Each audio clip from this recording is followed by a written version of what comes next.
Ce 24 novembre 2015, en introduction du conseil municipal, une minute de silence républicaine a été dédiée aux victimes des attentats du 13 novembre à Paris.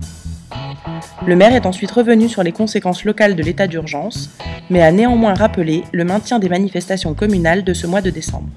Après une réunion importante avec le préfet du Nord vendredi dernier, nous avons déterminé qu'à Coudekerque-Branche, aujourd'hui, nous pouvions maintenir l'ensemble des manifestations prévues jusqu'à la fin de l'année. Bien évidemment, avec une vigilance accrue liée aux attentats du 13 novembre, mais il est possible à Coudekerque-Branche de maintenir nos manifestations.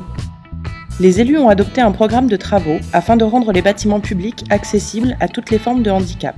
1 million d'euros sur 9 ans vont être mis au budget pour permettre que les 42 bâtiments communaux de Coudekerque-Branche, l'école des Beaux-Arts, la mairie, les écoles Queneau, Marcel Pagnol, les écoles maternelles, les salles de sport, que 42 bâtiments communaux soient mis aux normes pour les personnes à mobilité réduite. Qu'elles puissent aller dans tous les bâtiments de la ville. C'est un peu la ville pour tous. La rénovation du quartier du Vieux Coudekerque va s'accélérer avec le démarrage du lotissement des rives du canal de Bourbourg. Il permettra de loger plus d'une centaine de familles et d'accueillir quelques cellules commerciales. Ce lotissement sera construit sur le site de l'ancienne filature de lin Dixon. C'est pourquoi les nouvelles voies seront nommées en fonction de cette histoire. Rue de la Teinturerie, Chemin du Lin, Sentier des Écossais, Allée des Bélandres et Place de la Machine à Vapeur. La communauté urbaine de Dunkerque a élaboré un projet de mutualisation des services avec ses communes afin de rationaliser la dépense publique.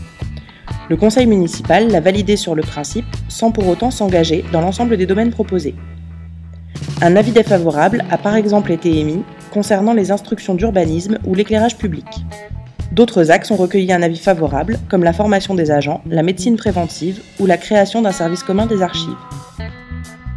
Depuis le 1er novembre, la communauté urbaine de Dunkerque a décidé de mettre en place un service payant de collecte des encombrants sur rendez-vous.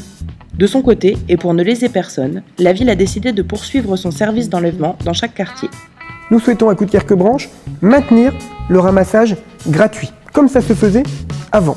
On a donc délibéré en conseil pour dire oui, vous pouvez bénéficier du service communautaire. Il y a 2 services désormais à Coudekerque-Branche. Le service communautaire d'un côté payant et le service de la ville, les ramassages une fois chaque trimestre, gratuits. Tout est maintenu pour un coût important puisque c'est un investissement de la ville de près de 100 000 €.